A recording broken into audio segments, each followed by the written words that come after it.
Hola, bienvenido o bienvenida a nuestro canal de YouTube de Asesoría Educacional. Suscríbete y dale a la campanita para que te lleguen las notificaciones cada vez que publiquemos un nuevo video de nuestra serie. Y vamos a comenzar. Las citas textuales.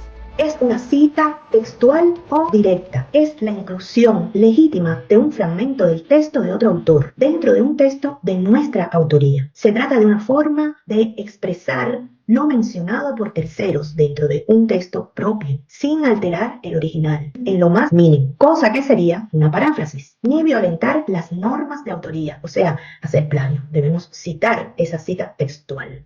Lo importante es que el texto tomado en préstamo nunca se confunda con nuestro texto escrito y que si un lector se interesa para profundizar más, puede buscar en el original la información necesaria para hacerlo. Cuando hacemos una cita textual, debemos elegir bien cuál es el texto que nos conviene citar. Debe ser algo que no contradiga nuestros argumentos en nuestra investigación y debe provenir de una fuente prestigiosa, respetada en el área. Lo usual es que se anteceda con una palabra como en palabras de, o como lo dice, o al respecto, afirma, y luego el nombre de la persona o institución, de modo que el lector pueda entender con fluidez que este escrito está citado de otro autor. Es importante no modificar una sola letra del original. Estamos hablando de una cita textual. Siempre que se realiza una cita directa o textual, se debe informar, además del autor, el año y la página específica, la referencia completa en la lista de referencias de tu trabajo.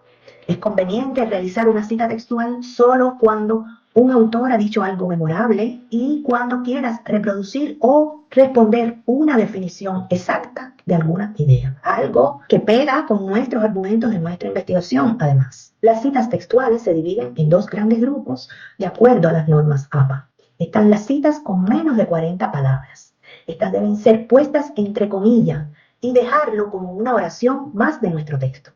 Una vez puesta la comilla de cierre, colocamos entre paréntesis la referencia, o sea, el apellido del autor, el año de la publicación consultada y el número de páginas que aplica, como estamos viendo en nuestro ejemplo.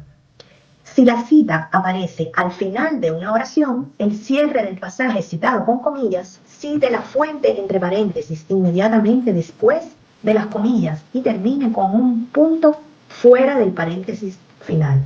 Las citas textuales o más de 40 palabras se colocan en un párrafo aparte, separado por un espacio de nuestro texto y con doble tabulación.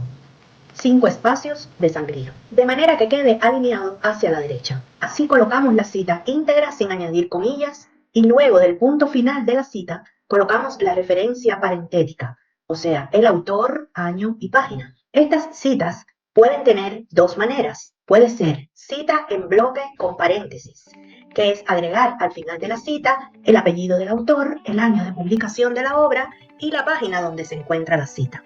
O cita en bloque narrativa, que se empieza el párrafo con la información sobre el autor y año y se agrega al final de la cita solamente el número de la página o párrafo. Son dos formatos para las citas textuales con más de 40 palabras. Hasta aquí nuestro tema de hoy. Nos vemos en el próximo video. Si les gustó nuestro contenido, suscríbase a nuestro canal y dele a la campanita para recibir notificación de los próximos videos de esta serie. Y déjenos en los comentarios qué contenidos desea ver o alguna duda sobre el contenido de este video.